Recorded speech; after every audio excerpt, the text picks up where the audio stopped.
পুরোপুরি এই চামড়া আহরণ করে রপ্তানি পণ্যে পরিণত করা যায়, তাহলে 10-12 বিলিয়ন ডলারের একটা রপ্তানি খাতে পরিণত হওয়ার সব পটেনশিয়াল এই সেক্টরটার আছে। চামড়া না, চামড়াজাত পণ্য হচ্ছে রপ্তানি আমাদের লক্ষ্য। কাঁচা চামড়ার মূল্য তো অল্প, লবণ মাখানো চামড়ার মূল্য আছে। একবার যদি লবণ মাখান, এটা 3-4 মাস পর্যন্ত সংরক্ষণ করতে পারবে। বাংলাদেশে চামড়া খাতকে যদি আমরা পূর্ণ মাত্রায় বিকশিত করতে পারি, তাহলে সারা বছর যে পরিমাণ চামড়া আহরণ হয়, তাতে এই সেক্টরটি পুরোপুরি এই চামড়া আহরণ করে রপ্তানিতে যদি রপ্তানি পণ্যে পরিণত করা যায়, তাহলে 10-12 বিলিয়ন ডলারের একটা রপ্তানি খাতে পরিণত হওয়ার সব পটেনশিয়াল এই সেক্টরটার আছে।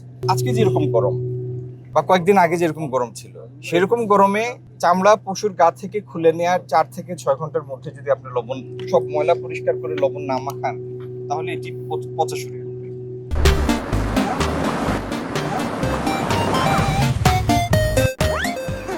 এখন কালকের দিনটি ভালো ছিল, টেম্পারেচার লো ছিল, আল্লাহর মেহেরবানি।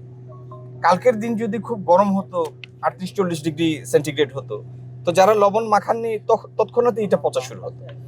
এই জন্য যারা ব্যবসা করেন তারা তো লাভের জন্য ব্যবসা করেন, তো কেউ তো পচা চামড়া কিনবেন না, স্বাভাবিকভাবে সংরক্ষিত চামড়া কিনবেন।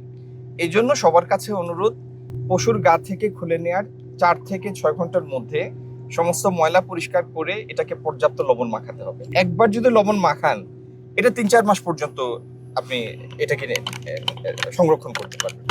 তো বক্তব্যটা স্পষ্ট, লবণ মাখানো চামড়ার মূল্য আছে। লবণ মাখানো যদি না হয়, তাহলে তো সেটার লাইফ নাই, লঞ্জিভিটি নাই, সেটা কে নিবে? এই কাঁচা চামড়ার মূল্য তো অল্প।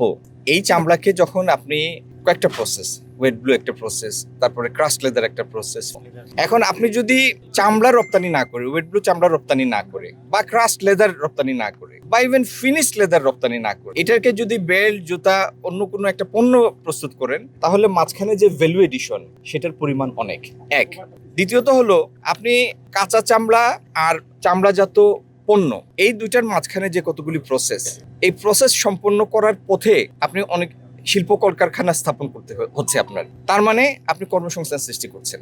তা আমাদের জন্য চামড়া না, চামড়াজাত পণ্য হচ্ছে রপ্তানি আমাদের লক্ষ্য, যাতে আমরা কর্মসংস্থান সৃষ্টি করতে পারি, উচ্চ বৈদেশিক মুদ্রা অর্জন করতে পারি। যে উপায়ে আমাদের জবাই হয় এবং যে উপায়ে স্কিনিং হয়, সেইটাও যদি আমরা মেকানাইজ করে ফেলতে পারি, তাহলে আমাদের চামড়া আহরণের এবং কোয়ালিটি চামড়া আহরণের সক্ষমতাটা বিপুলভাবে বাড়বে। তো এই সমস্ত জিনিসগুলি নিয়ে আমরা কাজ করছি। প্রত্যেকটাই যে শিল্প মন্ত্রণালয়ের অধীনে তা না, কোনোটা অর্থ মন্ত্রণালয়ের বিষয়, কোনোটা বাংলাদেশ ব্যাংকের বিষয়, কোনোটা পানি সম্পদ মন্ত্রণালয়ের বিষয়। এই পুরো জিনিসকে সমন্বয় করে ইনশাল্লাহ এই সরকার, এই বিএনপির সরকার, এই চামড়া খাতকে একটা পূর্ণ সক্ষমতায়, একটা বিপুল রপ্তানি খাতের বৈদেশিক মুদ্রা অর্জনকারী খাত হিসাবে আবার বাংলাদেশে প্রতিষ্ঠিত করবে।